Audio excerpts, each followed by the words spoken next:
following podcast is recorded and produced by Emerge, a media creators co-op, in affiliation with the network at bicbp-radio.com.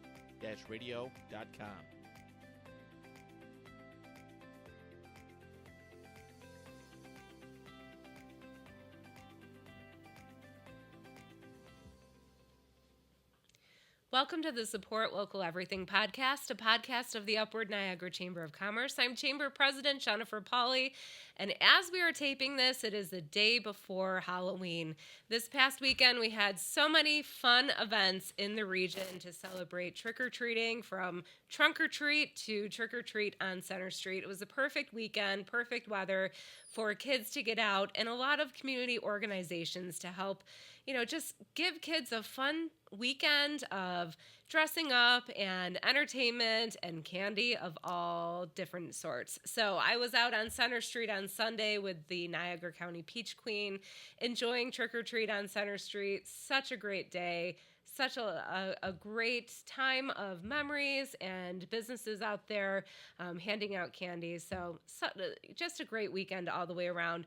Coming up in November is Small Business Saturday on Saturday, November 30th. It's the fun event where we just kind of, support local business. You get out there and support your local business in the community. The Chamber will have all kind of promotions and things to give away that day. So stay tuned. Check out the Chamber website on upwardniagara.com. I am getting over a slight cold, if you can tell just from my voice, and so excuse the sniffles. We were all just talking about colds, and this seems to be the time of the year when that happens. And my guest, Sandra, she's also getting over a cold. So today we want to welcome Sandra Enderby. She's a good friend of the Chamber. She has been a former board member of the Chamber, so we are so happy to have her back in her role as the project coordinator for Niagara University Border Community Service. The mission of Border Community Service of Niagara University is to provide emergency preparedness training to citizens and to encourage their participation in opportunities that enhance regional emergency readiness.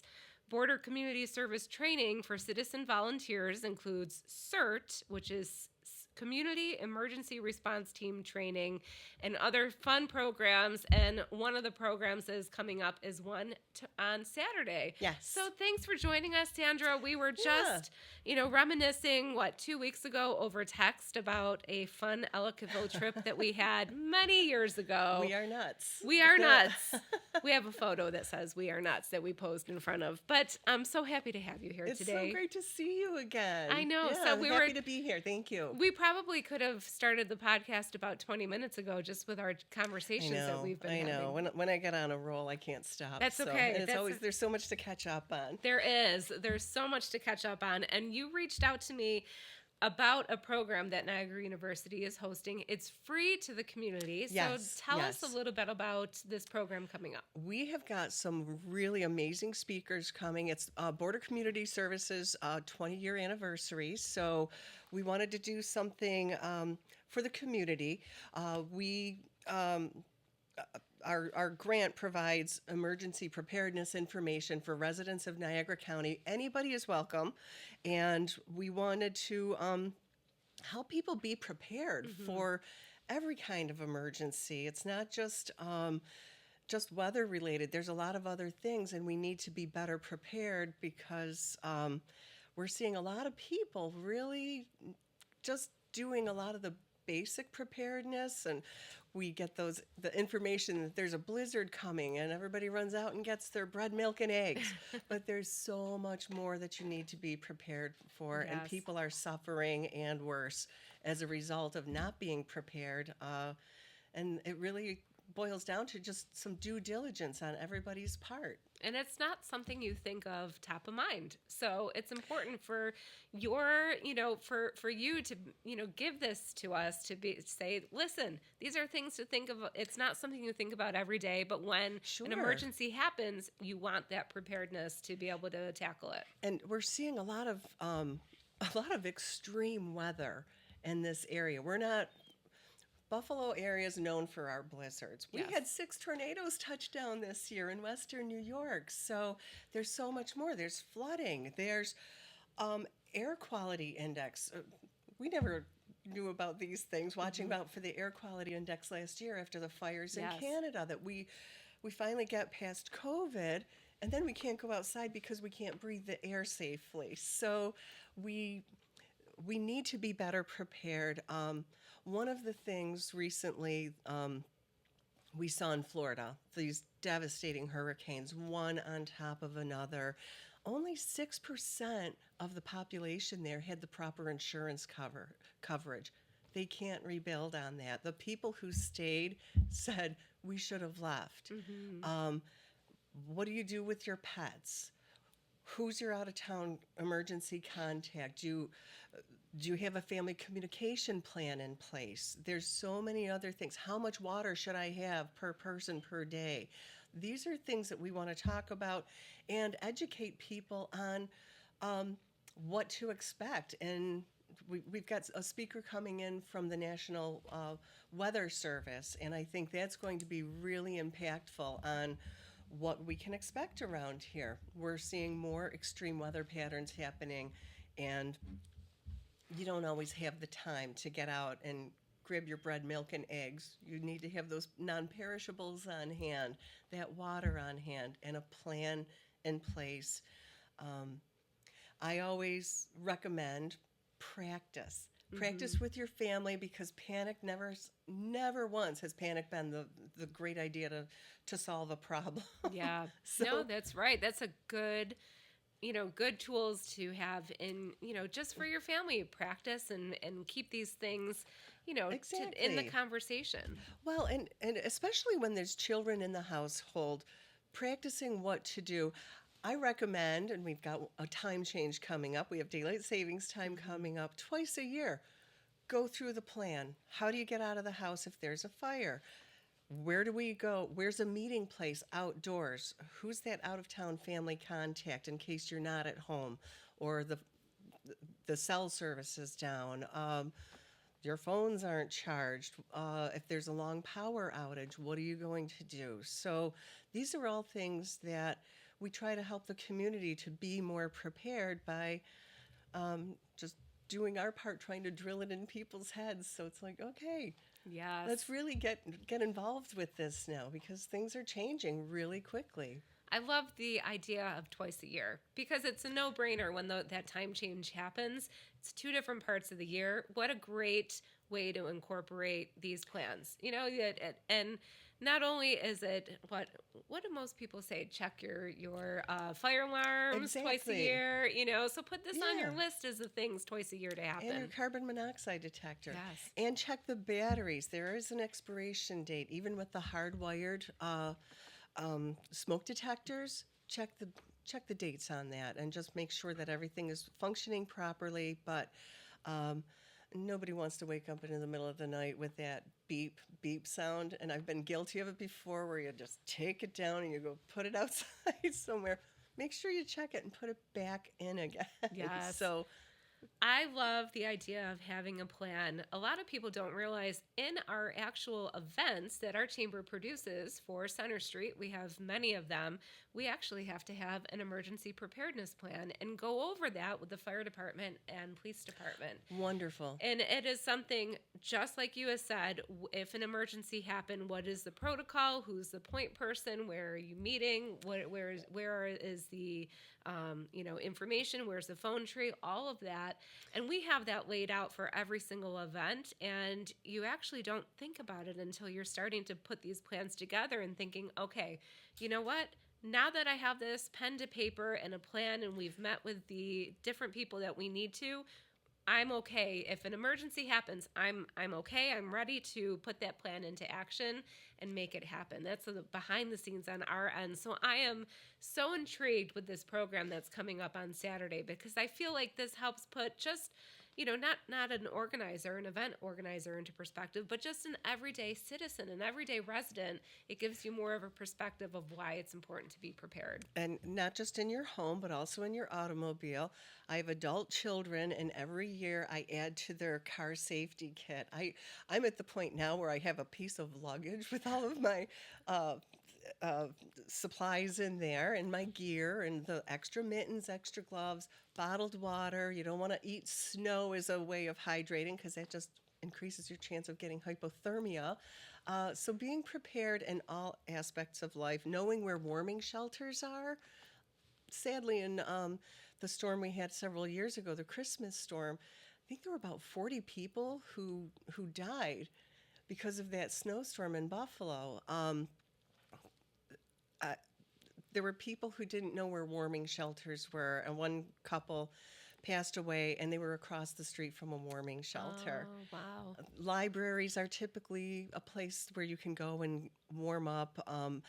There's so many places where people can go as warming shelters when we lose electricity for extended periods of time.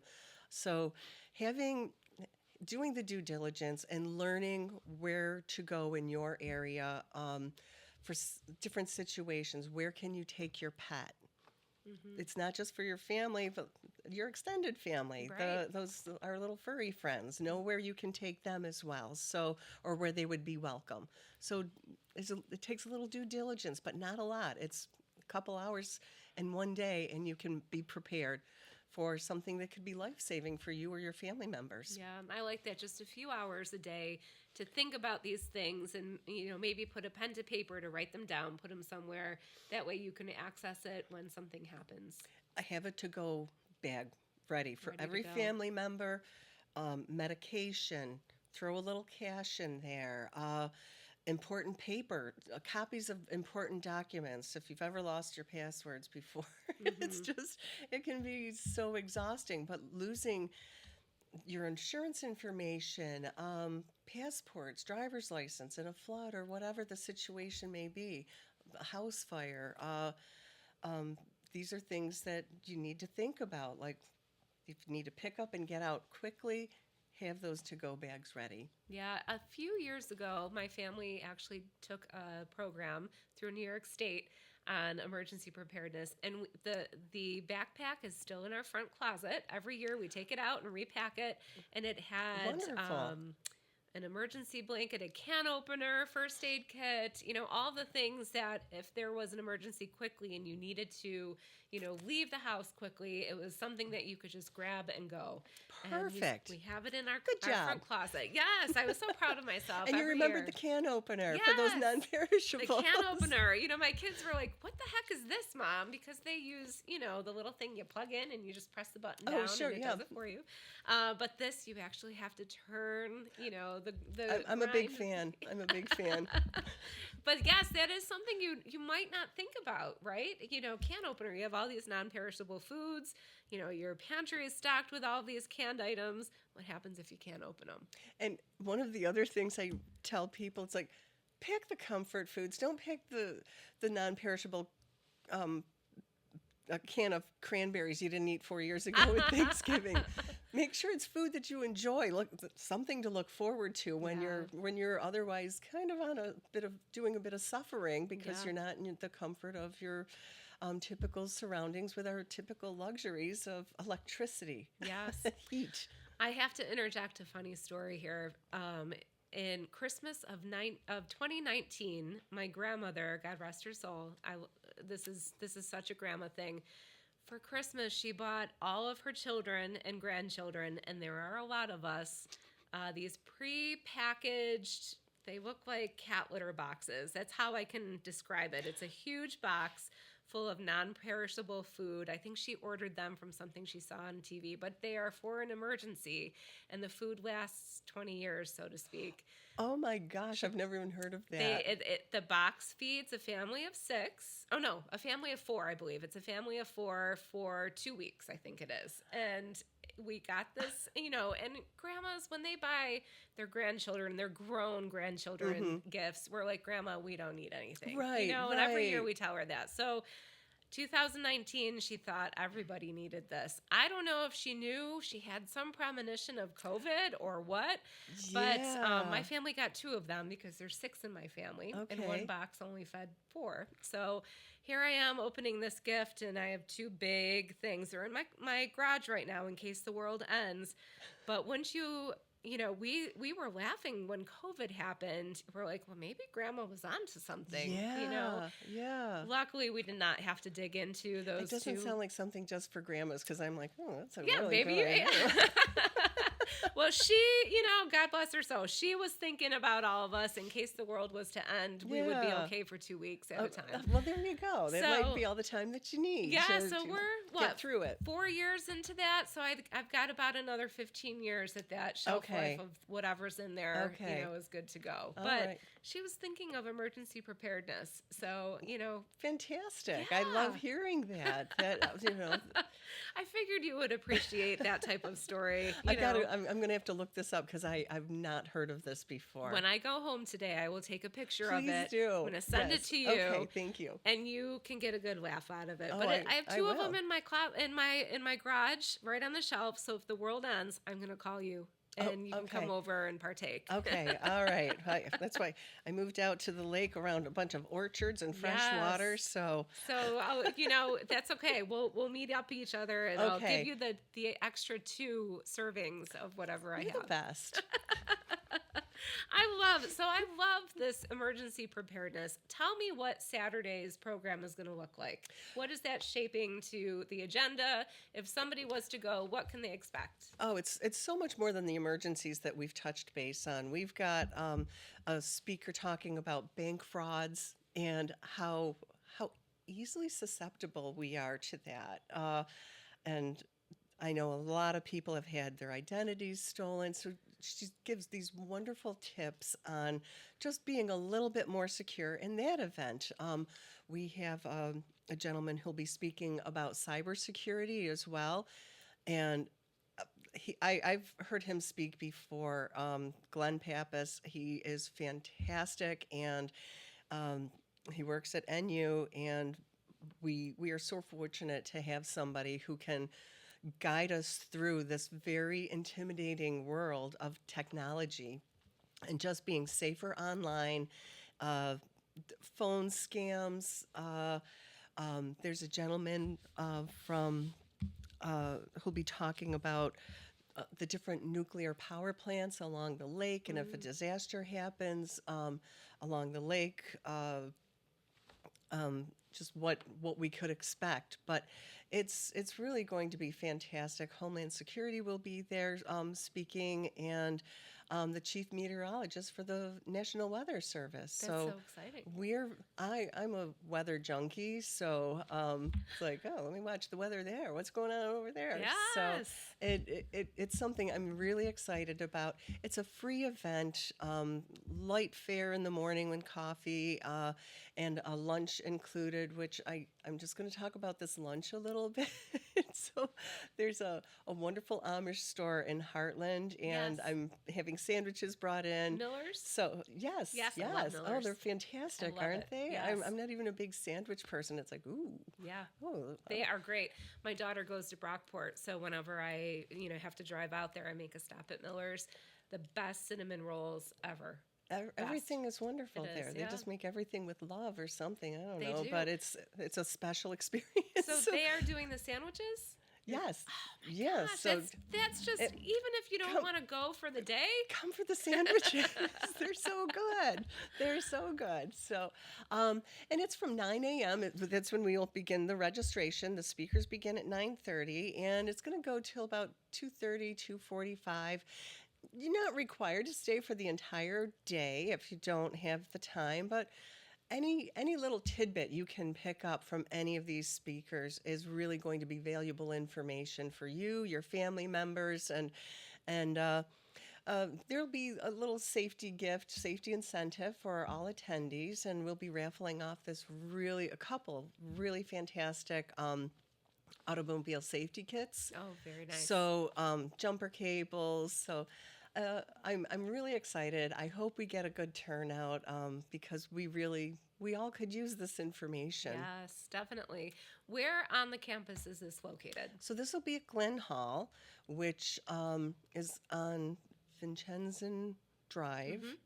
We don't have a physical address for it, but we will have signs indicating just for anybody who might be a little intimidated about driving on the campus. NU's a pretty small campus. And again, it's on the campus of Niagara University. Yep. So this is one of the buildings on the west side of the campus. Yes, Kind and of there's smack in the middle. plenty of parking on campus, and on a Saturday, it's very easy to find yes. parking on a Saturday. Exactly. So we'll have signage up, so just to help guide people.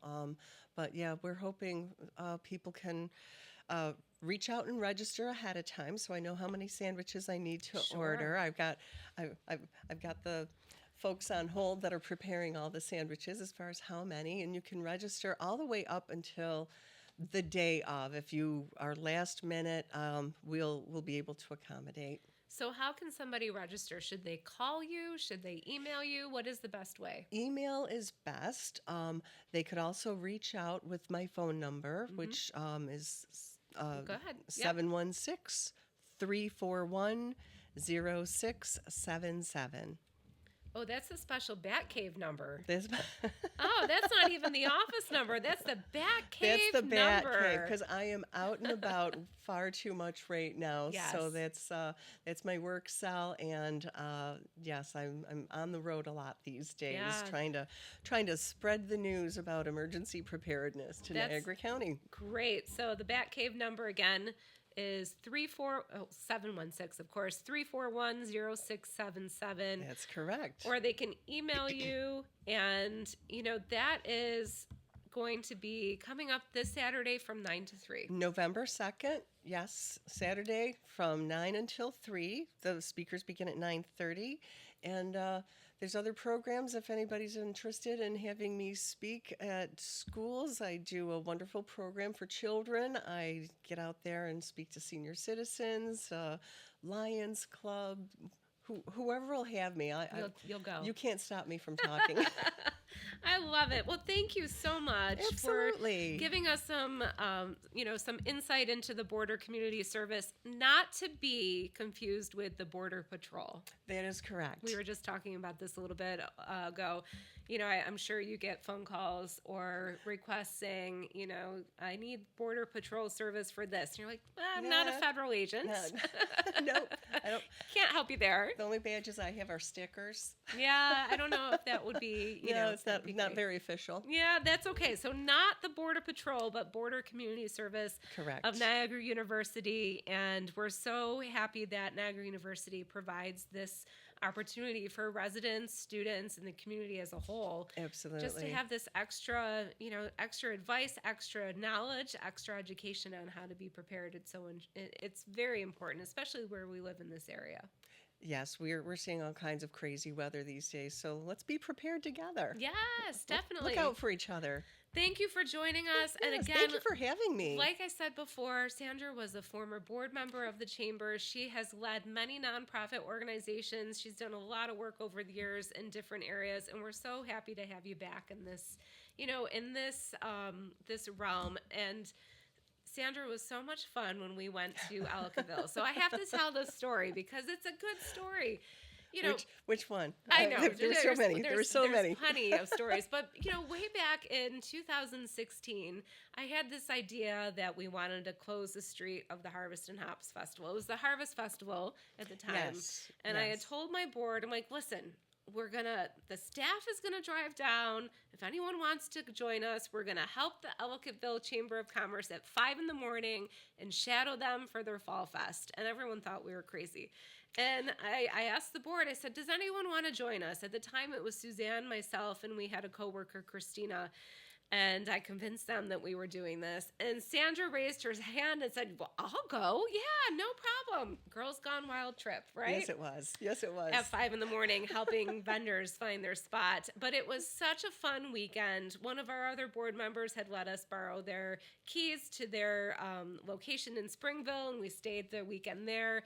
But we really had a working weekend, a working trip of learning how to close the street down, learning how to put vendors in. It was exhausted, and somehow we found a nut vendor, and we took this priceless photo in front of a sign that says, We Are Nuts. Yes. And it was quite appropriate at the time. It was appropriate at the time.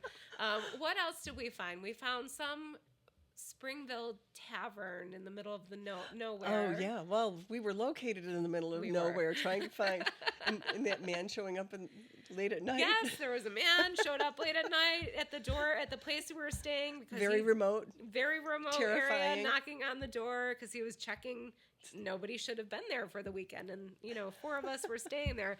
Lots of fun memories. But the result of that was the following year, we closed down Center Street for the Harvest and Hops Festival. We sure did. And now that festival has just grown immensely. We actually doubled our revenue for that festival. That is so exciting. Crazy. I'm so happy about that Yes. because it was an honor to be there for the kickoff of all of this unfolding into this wonderful event for the community. It was, and that was all because of your help. Well, thank you. That's really nice of you to say so. I remember the Ellicottville Chamber thought we were crazy when I called them up. I'm like, listen, there's 4 of us that I didn't know them at the time. I said, we're going to come down and we're going to volunteer. We're yours all weekend. Let us do this. And Brian, who's the CEO there, he's like, who is this? What are you calling about? I'm like, I'm serious. There's 4 of us. We're coming down. We're going to do this. And now a nice friendship has formed with the Ellicottville Chamber of Commerce. Oh, they were so fun to work with, They were. too. They were great. And fine, well-oiled machine there. They are. Really are, as are you. Oh, no. Yeah. It's because of all of the things that we've had, all of the support. I've gone down every year. Suzanne and I, or one of our staffs, have gone down every year since then to help them, except for this past year. It was my daughter's first college swim meet that day, and I couldn't miss it. So I miss you, Brian. We weren't able to go this year, but next year we'll be there helping again. Well, I'm a phone call away. Do I have to be involved with the chamber still to we'll go? Have you. We'll take you on a girls' trip again. Okay, I wouldn't say no to that. All right, check mark. Call Sandra. I'll bring the safety kits. Oh, yes, for our drive down. Very nice. Okay. See? All right. Wonderful. I knew there was a reason why we had you on the show today. Well, thank you again. We could segue into a million conversations, but I appreciate you taking the time to be with us today.